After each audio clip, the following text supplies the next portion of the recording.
The movie begins in a forest with a sinister appearance, where tall trees block most of the sunlight, except for a few rays that manage to enter.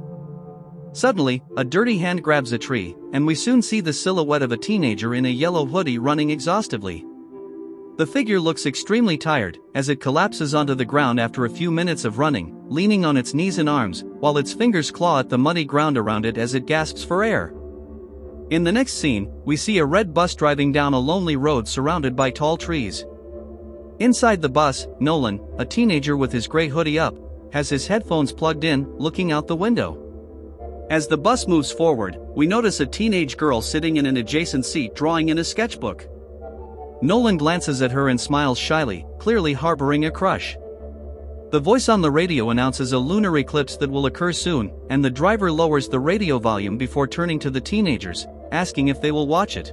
Carl, one of the teenage boys, declares that he has already seen something on YouTube, and Queenie, the girl next to him, says she will watch it with her dad. The two begin to argue for a moment before calming down.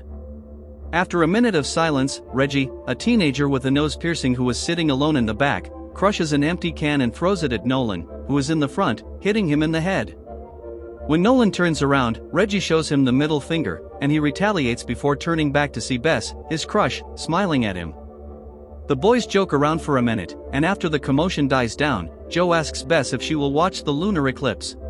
When she responds uncertainly, Carl laughs and nudges Queenie beside him while teasing Nolan and Bess. Queenie, annoyed, abruptly stands up to sit in the front, away from the two. The voice on the radio continues to speak about the lunar eclipse and how it will be one of the longest and most fascinating, while Reggie mocks Joe for driving slowly. The bus keeps driving and soon enters a dark road, with tall trees blocking the sunlight. In the middle of the road, there is a fallen tree, but instead of turning back, Joe puts the bus in reverse and turns onto a smaller path, a hidden shortcut among the trees. The bus continues down the path and soon emerges onto an open but desolate road, with no trees in life, and a thick fog hanging above. The teenagers look out the window, scared, as the fog obscures their view. As the bus slowly advances, they reach a small road with denser trees than before and are forced to stop again due to a dead deer in the middle of the road. Joe gets off the bus, warning the passengers to stay inside, and begins dragging the animal out of their way. The friends consider helping him before deciding it's not worth it. Joe drags the animal to the trees beside the road and stands up to wipe his palms before something makes him stop. The teenagers tease each other and joke on the bus while they wait for Joe to return. Carl starts telling a funny story to his friends, but he is soon interrupted by Joe coming back with a gun pointed at his head. The laughter stops abruptly and all the teenagers have the same terrified and confused expression as they see a worn-looking man enter right after the driver. He greets them threateningly, with the gun in his hand still pointed at Joe's temple, and orders everyone to sit down.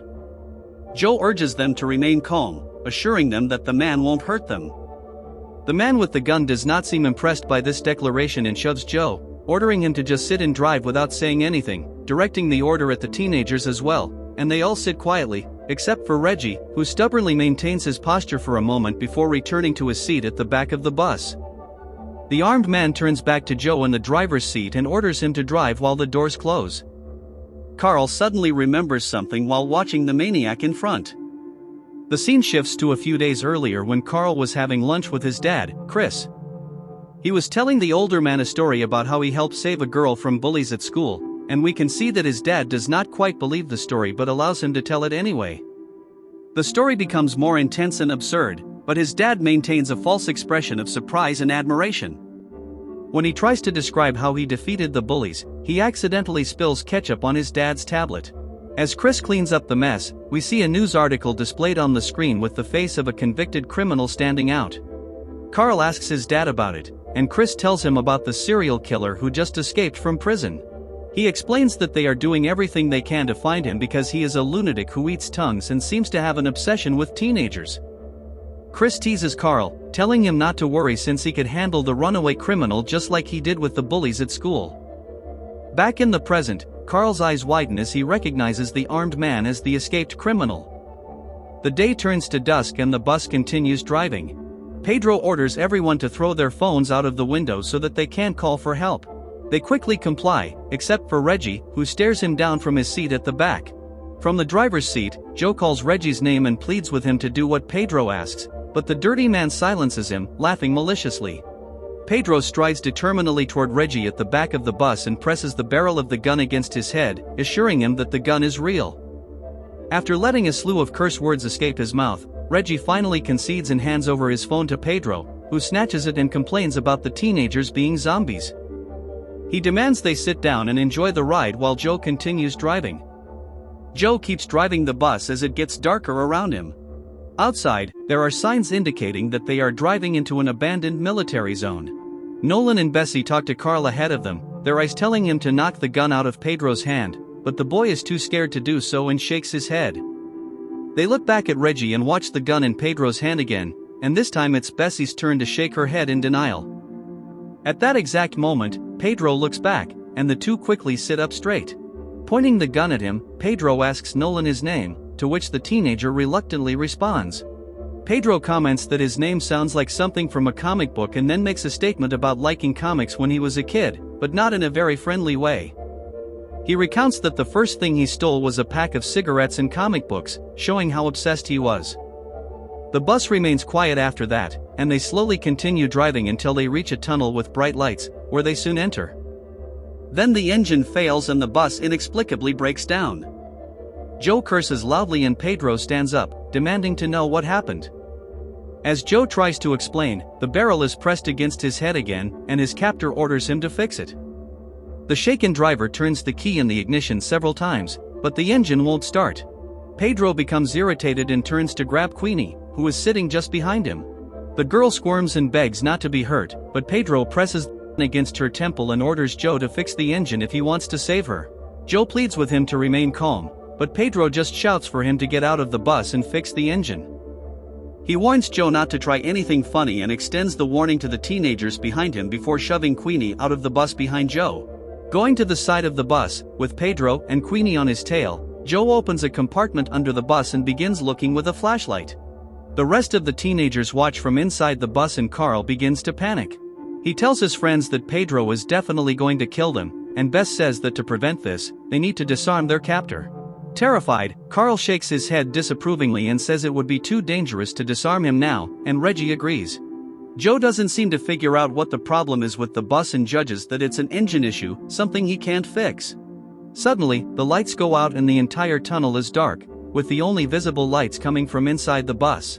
Pedro points the gun at Joe, uncertain, while everyone is terrified by the sudden power outage. While they all glance around, a strange noise can be heard coming from the darkness ahead, and they all stop to listen closely. Joe points the flashlight into the darkness, but they can't make out anything. He leans forward and Pedro prods him in the back with the gun, before telling him to check what's hiding up ahead. Cowardly, he offers to stay with the teenagers and makes Joe walk into the darkness, armed only with a flashlight for aid. Joe slowly advances into the darkest part of the tunnel, from where the noise came. Pedro shoves Queenie back into the bus and everyone watches Joe through the glass. Joe continues into the darkness and soon a low growl is heard as a huge hooded figure rises. The teenagers behind him begin to panic and scream, while Joe's eyes widen similarly, whimpering. He starts to shake in fear before letting out a scream as the creature grabs him by the chest. The passengers begin to scream and panic even more and Pedro yells, trying to keep everyone quiet. As they run toward the back of the bus, he orders them to sit down and be quiet, which they do with extreme difficulty, trying to think of a solution. He reaches for the steering wheel and realizes the key isn't in the ignition. Irritated, he lets out a series of curse words before rushing at Carl. He points the trembling teenager and orders him to go get the key off Joe's body, but before Carl can respond, Nolan stands up and offers to go in his place. At the same time, Bess runs to the front of the bus, and before anyone can stop her, she jumps out. Nolan tries to stop her, but Pedro points the gun at him and makes him freeze. Bess slowly and carefully advances toward Joe, while the others in the bus hold their breath.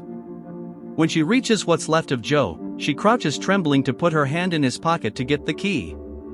She looks at his face and starts to cry, but then a more distant sound in the darkness distracts her, so she grabs the flashlight and turns it on. A sudden movement startles her, and she rushes back into the bus. Pedro takes her key and orders Reggie to start the engine, while Nolan asks about Joe, and with a negative shake of her head, she says he's no longer alive. Reggie tries to start the bus, but the engine won't turn over. Pedro begins to grow impatient and threatens to shoot the others if Reggie doesn't turn on the bus immediately. He threatens to start with Queenie, whom he calls Four Eyes. Upset by the insult, Reggie stands up threateningly and tells Pedro to stop referring to Queenie that way, and for a moment the armed man is distracted. Nolan sees his chance and quickly shoves Pedro, allowing Reggie to grab his gun. With the roles reversed, Pedro steps back for a moment while Reggie points the gun at him, but in an attempt to provoke him, Pedro starts calling Reggie names and tells the boy that he won't pull the trigger because he lacks courage. Something hits the bus and the teenagers get distracted for a moment, allowing Pedro to regain the gun, but this time he points it upwards while the teenagers begin to whimper and become afraid. Pedro jumps out of the bus and starts yelling for the creature to come out of the darkness. Soon his plea is answered, and upon seeing the monster, he freezes in disbelief and smiles shyly. A loud crash from outside surprises the friends, and they cluster in the aisle as they hear the sounds. Gunshots echo, causing the girls to scream and the boys to curse. All panic ensues, and Reggie worsens things by turning to Carl and insulting him. Nolan tries to calm him down, but he tries to fight too, so the girls intervene. The fight is interrupted when a bizarre roar happens just outside the window, and upon seeing the creature holding Pedro's dead body in its hand, they begin to scream and huddle down between the seats. The creature growls and grunts, and the friends realize that the monster's hands have enormous claws that are embedded in the head of the miserable man. After it seems to fall out of reach, they try to figure out how to stay alive, and Reggie, annoyed, goes to sit in his usual seat at the back of the bus. The radio turns on, but they can't understand what the other person is saying, and while they try to listen, Reggie has a vertigo attack at the back of the bus. He stands up and turns to the back window, pressing his hands and face against it hypnotically before falling back into his seat. In the next scene, the teams can hear the familiar crunching noise indicating the creature's arrival. They huddle together and turn toward the sound, starting to scream as the bus begins to shake. We see the long clawed fingers of the creature opening the front door and entering, while their screams intensify. They run toward the other door, and Reggie tries to force it open. Bess grabs the flashlight and points it toward the creature. This seems to have an effect on it, so they hold it off for a while before the door finally opens and they escape. Bess leads the way toward a door she saw earlier in the tunnel and they find themselves in a bunker. After walking for some time, they find a room and decide to stay there after Nolan inspects it. On a nearby wall, Nolan and Bess find a drawing that seems to be the floor plan of a military fortress. They decide that they need to find the control tower to turn on the lights, but Reggie thinks they won't find it. They start talking about Joe, and Reggie tells the others that Joe knew his dad. Here we discover that Reggie's dad is in prison. Reggie sadly adds that his dad is innocent and is only serving time because he was framed. Nolan takes the map from the wall and leads the friends, pointing to the control room, and Bess offers to go with him. Nolan is pleasantly surprised, and Reggie wishes them good luck before the two go find the control tower. On the way, they have a good conversation. Nolan takes the opportunity to compliment her on her drawings. He tells her about his mom who used to paint and how his favorite painting is of a blue sea by the ocean. Back in the safe room, Carl makes drum noises and gestures as he lists everything he wants to eat between the beats. Reggie silences him, but he doesn't hear and they end up getting into a silly fight, when Queenie interrupts the two, saying she needs to empty her bladder, and the boys vote for Reggie to accompany her, allowing Carl to keep making noise. While looking for the control tower, Nolan and Bess come across a huge machine that turns out to be a giant spotlight. And Bess comments that the plan obviously didn't work, while pointing her flaming torch toward an inner cave where a dead body lies. Reggie and Queenie walk a bit, but before she chooses a place to urinate. Queenie tells Reggie to turn around and move away from her before she squats down to do what she needs. While busy, Reggie tells her that she looks cute when she's angry, and that he plans to make her angry more often, expecting a response, but getting none. Reggie calls for her, unsure if he should turn around. He eventually decides yes and realizes that she has disappeared. Scared, he races back to the safe room to call for Carl. On the other hand, Nolan and Bess continue looking around, and eventually, Bess calls for her friend with good news: they found the main panel. Reggie and Carl keep running and yelling for Queenie, and Reggie repeatedly blames her. They eventually find her in a dark hallway, screaming underneath the creature that seems to be feeding on her. Reggie, bravely, runs to her and tries to scare the monster with the lit torch in his hand, enough for Carl to get Queenie to safety. The creature knocks the flashlight from Reggie's hand into a puddle on the ground, extinguishing the fire. Meanwhile, Nolan struggles to flip the switch, so Bess helps him. Carl manages to take Queenie to a safer place, and when they catch their breath, she remembers Reggie. They go back for their friend, and Carl calls for Reggie, who is in trouble, with the creature above him, and something is dripping from the monster's mouth onto Reggie's chin, and it appears to be blood. Fortunately, before the worst happens, Bess and Nolan finally manage to move the large switch, turning on all the lights of the dark hallways. The creature screams and pulls away from the boy, disappearing from sight. Carl smiles with relief as he realizes that his friends found the generator in time. Back in the control room, Nolan and Bess find a small staircase leading down. They are led into a cave covered with newspapers and pictures of the creature that killed Joe. The two also find books and diaries that say someone was obsessed with the creature. Nolan finds a Polaroid of a little girl and starts piecing together the whole story. They hurry back to tell their friends and stop abruptly in a hallway. A shadow can be seen approaching in a nearby corner, and they wait with bated breath to see whose shadow it is. Fortunately, it's Reggie and the others, so Nolan lets out a sigh of relief along with Bess. They notice that Queenie is hurt and rush to her.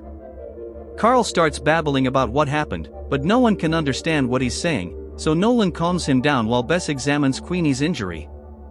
There is a deep bloody cut on her, and Reggie announces that it's his fault for leaving her alone. He also tries to get them to leave, but Bess explains that they can't. The group goes to the control tower where they observe the body of a rather worn-out man named Julius. Nolan leads them to an underground room and tells them all about the man. He explains how the man became obsessed with the creature, which he calls the Night Nomad, after it took his sister. He reads to them from Julius's diary, and we see the words taking shape. In the next scene, Julius, a little boy in a yellow hoodie, is walking through the forest with his sister, pretending they are on an adventure. As Nolan reads the story, we see Julius trying to read a map, not paying attention to his sister walking toward the entrance of the tunnel ahead of him. The little girl sees something in front of her and freezes in her place. Julius finally notices, but it's too late, as a terrifying scream echoes from the tunnel. With panic rising in his chest, Julius takes steps back, keeping his eyes fixed on the tunnel and on what's inside. Another scream is heard from the tunnel, and this time, from the creature, making him turn and run as fast as he can. Exhausted, he falls to his knees and cries. Later, we see Julius in a police car, looking at his sister's book. The scene changes and we see a 50-year-old man hugging the book to his chest. It's Julius, now old, who even decades later cannot get the incident out of his head. He enters the tunnel to find the creature that killed his sister, with a frightened but determined look. Sometime later, we see him surrounded by candles, drawing the plans for a machine he intends to use against the flesh-eating creature. In the next scene, we see him building his project, and while reminiscing about his plans, he draws more inspiration by looking at a photo of his sister. Back in the present, the friends reflect on the story of a desperate man who risked his life to end the creature. They jot down the theories they have and that the creature is like a parasite that won't stop looking for Queenie until it finishes. We see how Julius finds his end in his underground room after his radio catches the creature's attention. The teenagers devise a plan and decide to stay and finish what Julius started, but Queenie doesn't want anyone to get hurt because of her. She voices her complaints and her friends assure her that no one will be left behind. They share a group hug for a moment before they start working. They test old equipment, outline game plans, work together to get the light machine running, and finally formulate a plan to capture the Night Nomad. They take Queenie to a safe place, set the plan in motion by luring the creature into the safe room with their bloodied clothes. The plan seems to be working until Bess cannot flip the switch by herself. Things spiral out of control, with the light not working and Reggie's button doing nothing when he presses it. Nolan nearly gets caught by the Night Nomad, but Bess saves him by causing a distraction. The creature goes after him instead and almost finds her hiding with Queenie behind a door, but a distant crash distracts it. They lure the creature into a room with Queenie's bloodied clothes in front of a light source. She grabs the clothes as they hoped, and then they quickly turn on the light, blinding it momentarily. Carl bravely stabs it, buying time for the girls to run. Queenie and Bess manage to escape the tunnel alive and breathe a sigh of relief. They look back and see the creature screaming at them, but unable to leave the darkness of the tunnel. In the distance, the boys run toward them with torches lit, cornering the creature.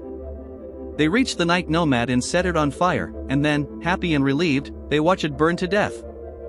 In the next scene, Nolan's voice narrates the end.